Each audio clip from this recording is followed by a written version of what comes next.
May isang unggoy na nakatira sa isang malaking puno ng mansanas sa tabi ng ilog.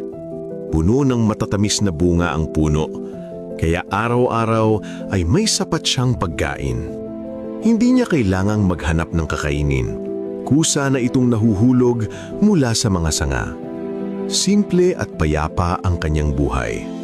Tuwing umaga, siya'y naglalaro sa mga sanga. Tuwing tanghali, kumakain siya ng mansanas.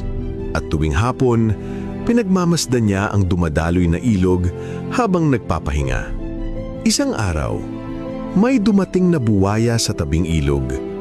Halata sa itsura nito na pagod at gutom matapos ang mahabang paglalakbay. Napansin nito ng unggoy. Naawa siya, kaya kumuha siya ng ilang mansanas at inihagis pababa. "Para sa'yo," sabi ng unggoy. Naggulat ang buwaya.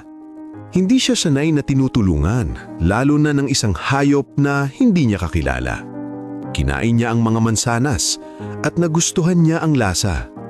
Matamis, presko, masarap. Kinabukasan, bumalik ang buwaya.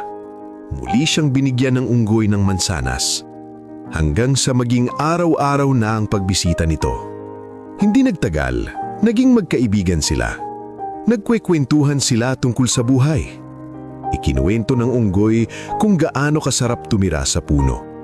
Ikinuwento naman ng buhaya ang kanyang mga paglalakbay sa ilog. Sinabi rin ng buhaya na may asawa siya na nakatira sa kabilang panig ng ilog. Bilang mabuting kaibigan, binibigyan ng unggoy ng dagdag na mansanas para maiuwi sa kanyang asawa. Nagustuhan ng asawa ng buhaya ang mga mansanas. Pero hindi niya nagustuhan ang pagkakaibigan ng kanyang asawa at ng unggoy. Nagselos siya. Isang gabi, habang iniisip niya ang unggoy, may masamang ideya ang pumasok sa isip niya. Kung araw-araw kumakain ng matatamis na mansanas ang unggoy, sabi niya sa sarili, siguradong matamis din ang puso nito. Kinabukasan, nagkunwari siyang may sakit. Humiga siya at umuungol sa sakit.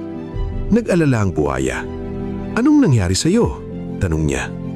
Sumagot ang asawa, "Sabi ng manggagamot, isang gamot lang ang makakapagpagaling sa akin." Ang puso ng unggoy. Nanlumo ang buhaya. Mahal niya ang kanyang asawa, pero mahalaga rin sa kanya ang kanyang kaibigan. Magdamag siyang nag-isip. Sa huli, nanaig ang takot na mawala ang asawa. Kinaumagahan, pumunta siya sa unggoy at inimbitahan ito sa kanilang bahay.